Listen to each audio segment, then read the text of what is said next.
ரொம்பவும் வியர்டான games part 1 tennis on water. Friends, காமனா டென்னிஸை புல் தரையில விளையாடுவாங்க, அப்படி இல்லைனா ரஃபான மண் தரையில விளையாடுவாங்க.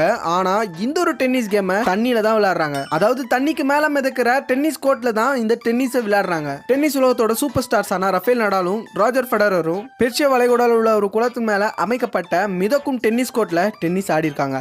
Under water rugby. கிரிக்கெட்டை கண்டுபிடிச்ச அதே இங்கிலாந்து தான் ரக்பியையும் கண்டுபிடிச்சிருக்காங்க. 1823ல இங்கிலாந்துல உள்ள ஒரு ஸ்கூல்ல தான் முதல்ல ரக்பியை ஆடி இருக்காங்க. இப்போ இது உலகம் முழுவதும் ரொம்ப ஃபேமஸான ஒரு கேமா மாறி இருக்கு. குறிப்பா America, Canada, Australia, south Africa, England போன்ற நாடுகள்ல ரொம்பவும் ஃபேமஸா ரக்பி இருக்கு. 1960ல தான் ரக்பியை தண்ணிக்கு அடியில விளையாட ஆரம்பிச்சாங்க. உப்பு தண்ணியால நிரம்பிய ரக்பி பாலா ஆப்பனன்ஸோட கோல் போஸ்ட்ல நீந்திக்கிட்டே போய் கோல் போடணும். இதுல ப்ளூ அண்ட் ஒயிட் டீம்னு 2 டீம்ஸ் இருப்பாங்க.